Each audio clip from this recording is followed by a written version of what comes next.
Hi guys, Steph here. Right, what we got for you today? Well, we've got for you a lovely little pen that is ready to go now. So some of you people would have seen it on my recent pen haul here.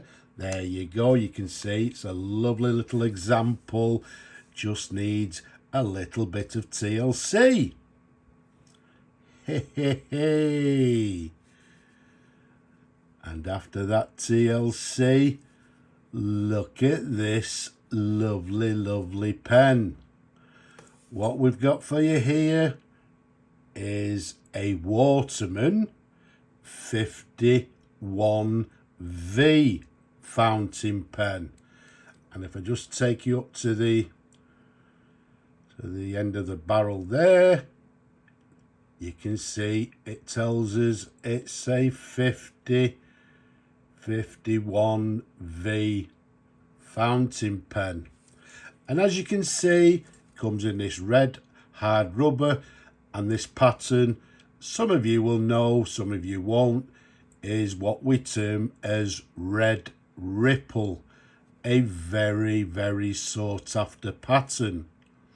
Okay, not the wood grain finish, as I say, slightly different. This is red ripple in gorgeous condition. As I say, I've serviced it. We've disassembled the pen, cleaned everything internally. We've put a new sack in it, and as I say, the pen is now ready to go. Now, let's see if we can show you the barrel imprint. Okay, so maybe you can see it there, a little bit on the worn side, but what it actually reads is Watermans to the top, to the middle. It has made in, and then the Ideal symbol, and then to the right Canada, and then underneath it says fountain pen. Okay, so that's the barrel imprint. As you saw, to the end of the barrel, we've got the model number. There you go. You can see we've got this nickel lever. You can see the logo to the spoon to the end there is the Ideal logo. And this is what we term as a box lever. And the 51V, or the model number, I believe, I'm not 100% sure, indicates that it's the 5 indicates that it's a lever. The 1 indicates that it has the smaller number 1 nib, I believe. And the V indicates that it's a vest pocket pen. And when I say vest pocket, these are obviously slightly smaller than the standard size pens. This one capped is 108mm capped. Around the barrel, it's approximately 9.5mm in diameter. Before I forget, I think,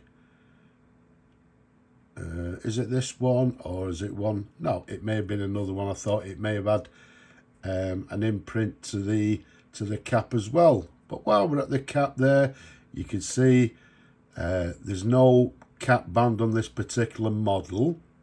Now, one thing, when I actually sort of initially saw it, I thought, oh, it's what we term as a clipless model. Now, I'm not 100% sure because somewhere, okay, there it is there, you can see it's got these 2 holes just to the top there. So I believe it may originally come with a clip. Whether that's the case, I'm not sure.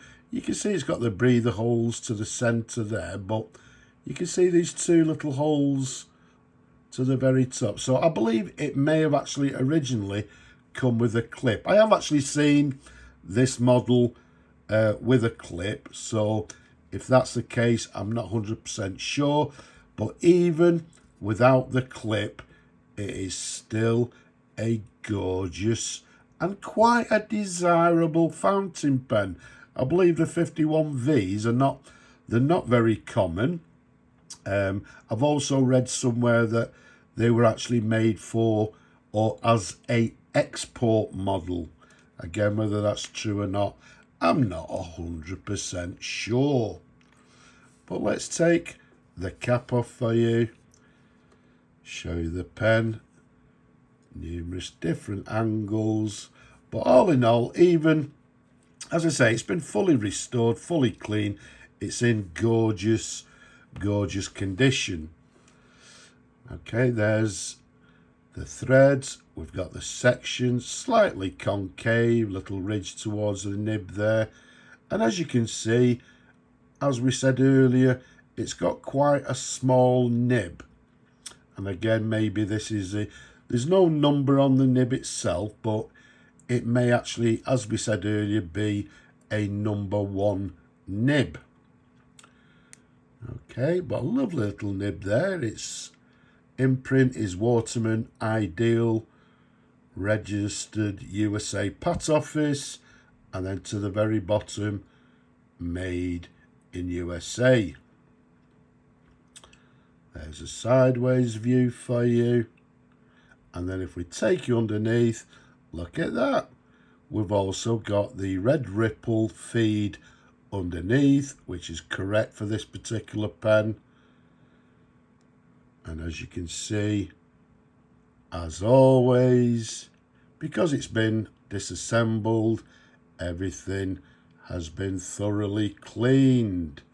So it's in lovely condition. Being a vest pocket pen, as you can see, quite a small pen. Even with my large hands, it's still fairly comfortable to hold and to write with. Now, you know, maybe some people would actually post the cap. For you people that watch regularly, you'll know personally, I do not like posting caps on my pens. But yeah, the new owner can do what they wish with the pen. It'd be interesting to see how this nib actually writes. Okay, whether it has some flexibility or not. So what we'll do, as I say, I've put a new sack. I'm not going to fill the pen. We'll leave that to the new owner. Okay, but to fill it, we'd put the nib into the ink and press down and close the lever as we've done there. But just for a writing sample, let's dip it in the ink. A little bit of ink on the section there, but what we have, as I said, is a, let's dip it again, is a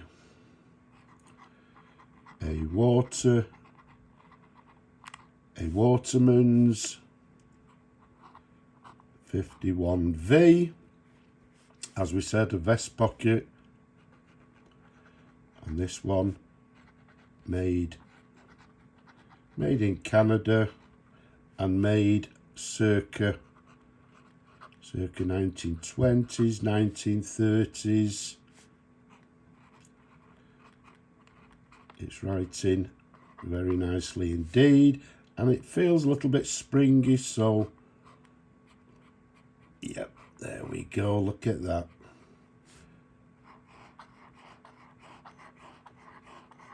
In fact, it's quite springy. Okay, that'll do us. But look at that.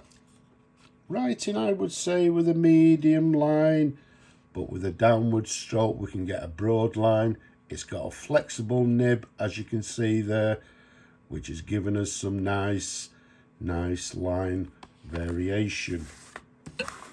So what we'll do, we'll clean that nib after the video and get it ready for a new owner. So what we'll do, we'll try and find a new home for the pen, because it's a gorgeous example, full working order, and as you can see, in lovely red hard rubber, red ripple pattern. Very desirable. So there we have it, a gorgeous pen. I hope you've enjoyed looking at the pen as much as I enjoy showing them to you people. Don't forget, leave a comment below, give the video a thumbs up, don't forget to subscribe, and I'm just going to say Slava Ukraini from me in this lovely pen. I'm just going to say bye bye for now.